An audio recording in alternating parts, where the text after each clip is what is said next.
Oi, gente. Bom dia. Meu nome é Thiago. Eu ia contar rapidinho um pouquinho sobre tecnologias de fertirrigação automáticas e ao mesmo tempo acessíveis. Contar um pouquinho três mensagens principais que eu queria deixar para vocês hoje. Primeira é, quem sou eu, o que eu estou fazendo aqui? Mais simples. A segunda é dar um pouquinho de contexto de por que o mundo está ficando tão rápido, o que está acontecendo, né? Então, a ideia é brincar aqui e dar um contexto de o que tem feito para tanta tecnologia ter surgido nos últimos anos e como que isso impacta a nossa vida, que aí vai ser a última mensagem. Que quais são os arranjos, quais são as formas mais comuns de você trabalhar tecnologia, automação, a ciência por trás de você fazer a irrigação. Aqui a gente não vai falar tanto é gotejo, uma aspersura, um pivô, tudo mais, a tecnologia é um pouco neutra neste caso, mas a gente vai falar muito de como que eu faço a FERT, que tecnologias de programação de fertirrigação eu tenho, como eu consigo fazer isso em escala para várias propriedades de uma forma centralizada. A gente vai conversar um pouquinho de como que você consegue trazer a fertirrigação para a prática de uma forma fácil, né? Esse é o objetivo de hoje aqui.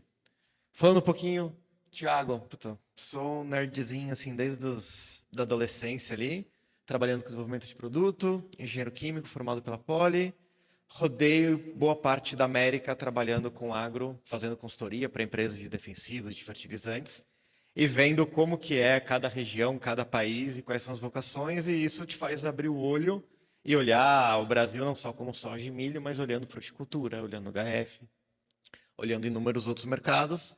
E há 3 anos aqui a gente está criando a Ipônia, que é uma empresa de tecnologia majoritariamente para fertirrigação. Então essa tem sido a nossa praia hoje em dia. Nesses 3 anos a gente já conseguiu se espalhar em 3 países. Então falta só a Argentina e o Chile, mas a gente chega lá. Trabalhando desde café, flor, morango, citros, a gente está cobrindo aqui as tecnologias com alguns produtos super versáteis que servem para cada coisa e algumas tecnologias específicas para cada tipo de segmento. Então, eu vou contar um pouquinho para vocês quais são as mais comuns, como funciona, mostrar aqui no dia a dia aqui daqui a pouco. Falar um pouquinho do o que aconteceu no mundo para falar que a tecnologia deixasse de ser uma coisa que só o mega produtor tem para chegar para todo mundo, né? Desde a gente tem hoje no bolso aqui mais tecnologia do que usaram para chegar na NASA. E a gente usa para jogar Candy Crush. Cada um faz o que quer, mas ao mesmo tempo usar essa tecnologia que hoje está tão acessível, a gente conseguiu trazer ela para o agro de uma forma fácil e com custo acessível, porque é uma tecnologia que não existia antes, né? Eu vou fazer uma brincadeira com vocês. Quem que teve um desse aqui? Vocês lembram do Pentium 100, do 486, 386, tela preta?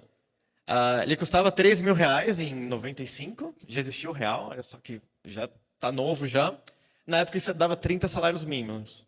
Com 30 salários mínimos, você compra um mega computador gamer, ou então, com preço de um PF, com R$ 20, você compra um processador tão ou mais potente do que o daquela época. Isso é como que a tecnologia envelheceu bem, né? Então, o que a gente pega em vez de eu ir para o mega computador, por que eu não uso a tecnologia, que hoje está super barata, para poder democratizar e espalhar isso para todo mundo?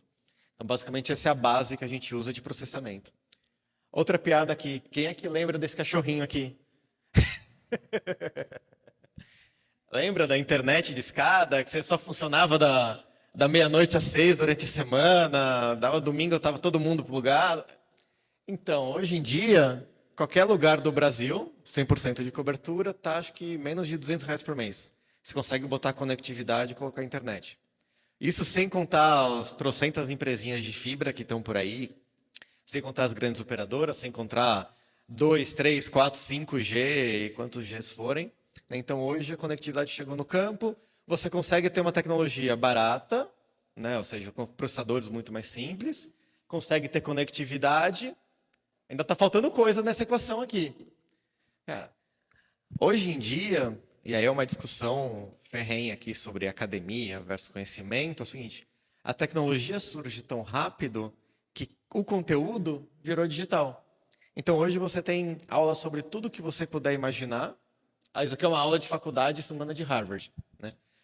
Você tem aula sobre tudo que você possa imaginar e conhecimento sobre tudo que você possa imaginar grátis. Você pode usar para o mal, você pode usar para o bem, né? E o que isso acontece com o mercado de trabalho? Pô, tem tanto conhecimento, tem tanta coisa já modulada, pronta, livre para você usar, que você começa a ter gente trabalhando, mão de obra qualificada, técnica disponível no Brasil inteiro. Então, por exemplo, hoje a gente tem desenvolvedor no interior de São Paulo, tem na Paraíba, já teve no Mato Grosso do Sul, e a gente consegue trabalhar com gente porque para o cara se formar e ser destaque na tecnologia, ele não tem que vir para São Paulo ou vir para a capital. Ele consegue de onde ele quiser se desenvolver, e isso abre uma mão de obra de tecnologia incrível, que faz com que a tecnologia fique cada vez mais fácil de desenvolver. Outra coisa que melhorou no mundo do hardware é que hoje o lote mínimo, que a gente chama, do tipo, o tamanho mínimo, a quantidade mínima para você ter um equipamento, tem sido cada vez menor. Então a gente saiu da época da mão, que era uma plaquinha ali. Eu fiz meia dúzia de vezes, meu pai que fazia isso aí antigamente, que era um percloreto, você corroía o cobre, etc., para fazer um circuito. Hoje em dia, a gente compra na internet, chega em 15 dias da China já montado, testado, com qualidade industrial. Então, o custo de desenvolver tecnologia barateou tanto, porque eu tenho componentes mais baratos, manufatura mais barata, eu tenho um monte de gente entendendo disso, super disposta a transformar o mundo em que vive. Isso fez com que a tecnologia deixasse de ser um trambolhão, notícia de jornal, para virar um negocinho pequeno. Então, você consegue ter tecnologia que antes você tinha que ter uma área gigantesca para ser viável. Hoje em dia, o controladorzinho de 2, 3 mil reais já faz o trabalho, né? Colorido, na internet, etc., com trocentas funcionalidades, mas de uma forma muito mais fácil de mexer, né? Isso faz com que, por exemplo, toda aquela conectividade que antes era super rara da meia-noite às 6, hoje em dia a gente já tem relatório em tempo real, mensagem no WhatsApp falando que irrigou, todo esse tipo de coisa, porque a tecnologia está tão fácil, tão barata, tem tanta conectividade, que a gente começou a usar isso aqui para o bem. A dar tranquilidade, a dar paz de espírito, a dar reporte do que está acontecendo, a ter toda a parte de base tecnológica e reporte, para você garantir que você tem um nível de controle na irrigação de alta precisão, sem ter um custo muito grande. Legal. Falei um pouquinho, contei para vocês como é que o cachorrinho do IG envelheceu, como que o 386 virou um negócio que cabe na ponta do dedo, né? Agora eu vou contar um pouquinho quais são os principais arranjos aqui de tecnologia e o que a gente tem visto no campo, tá? O arranjo mais básico, né, é isso aqui. O arranjo básico de automação de irrigação.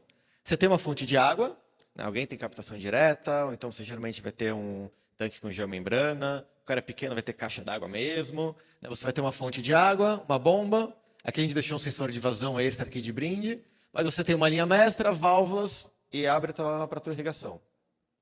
Esse aqui é o básico, e já tem uma baita economia, você não precisa ter o irrigador, não precisa ter alguém fechando e abrindo e fechando o registro na mão, que ainda acontece até hoje, né?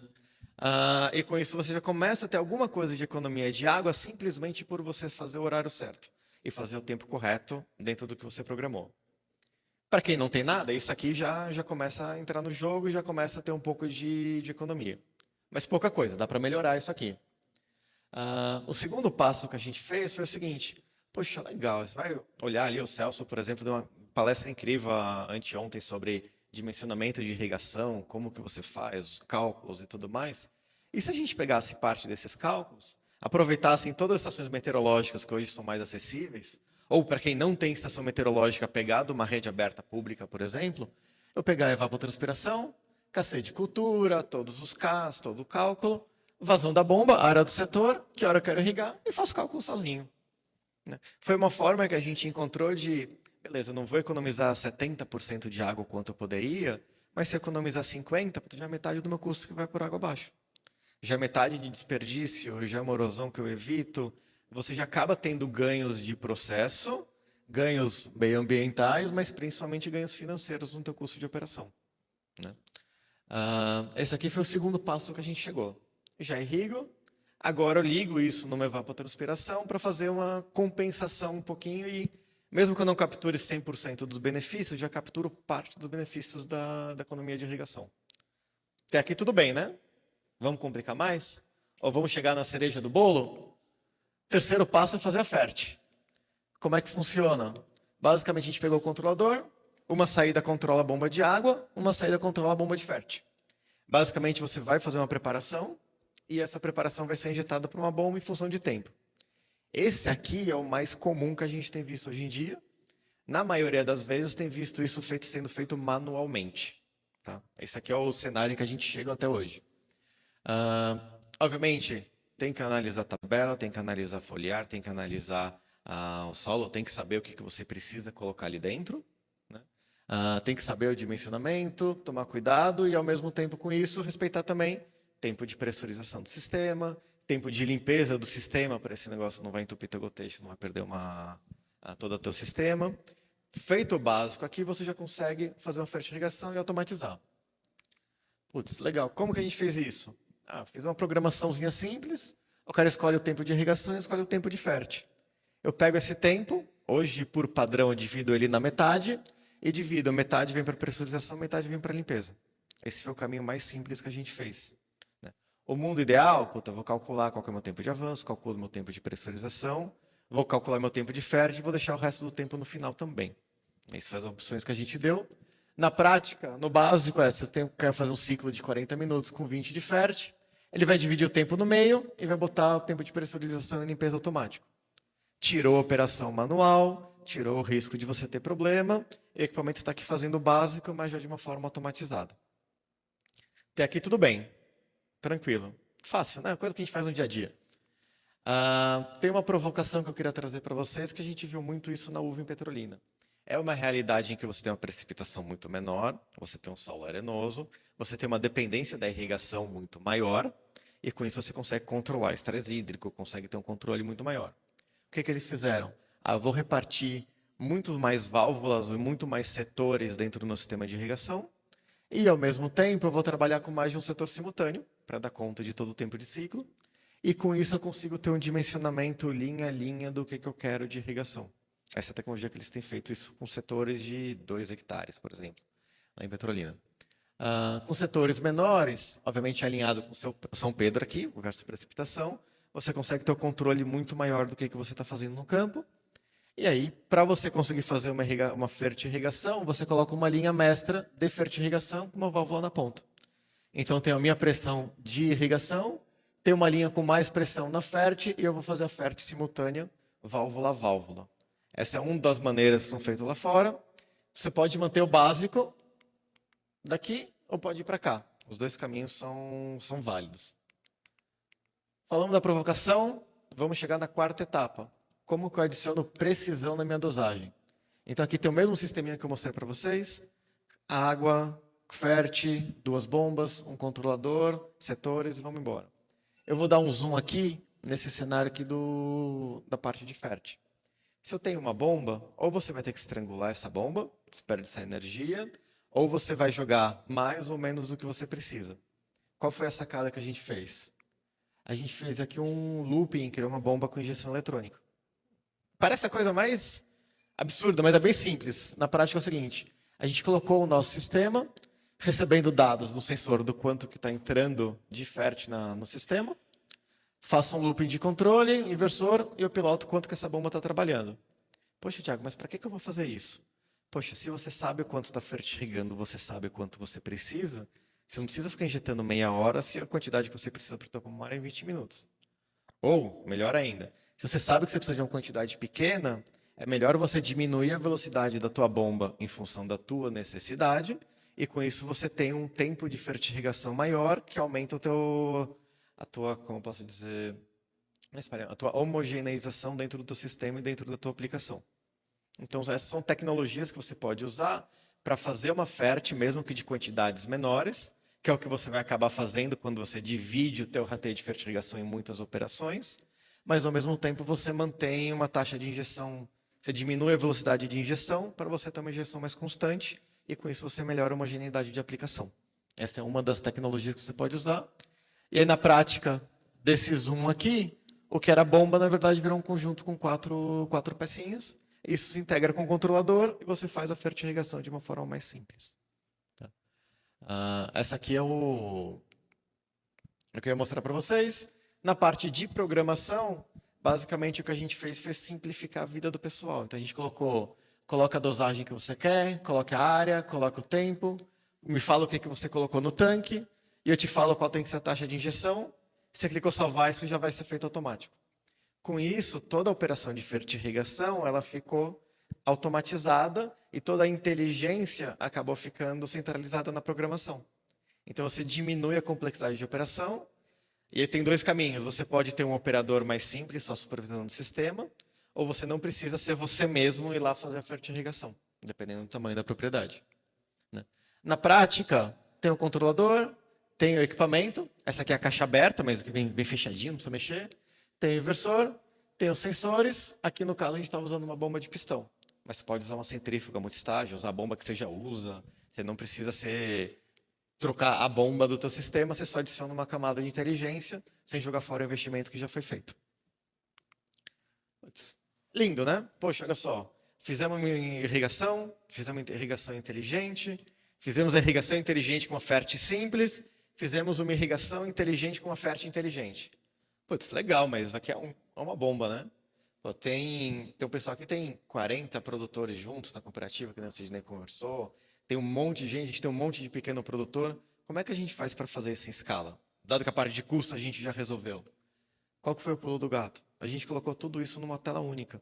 Então, você consegue ter um sistema de monitoramento unificado, que é o que hoje a gente usa para dar suporte para os produtores, né? E todas as revendas que a gente trabalha, inclusive, se você quiser ter mais de um equipamento, mais de um sítio, mais de uma operação, a gente colocou todo mundo na mesma tela, todo mundo do lado, um painel único com tudo que está acontecendo. Então, fica muito mais fácil de gerenciar e de levar essa tecnologia mais produtora de uma forma cada vez mais simples. Porque como está tudo conectado, tanto faz você estar lá apertando o botão, está programando daqui ou está programando dos Estados Unidos. Tudo online, tanto faz. Né? Obviamente, respeitada a segurança e etc., você consegue fazer isso de qualquer lugar do mundo para vários produtores em escala com um sistema único. Esse foi o caminho que a gente seguiu aqui nos últimos 3 anos. Né? Hoje a gente já tem atendido, já vai bater 100 produtores aí espalhados pelo Brasil.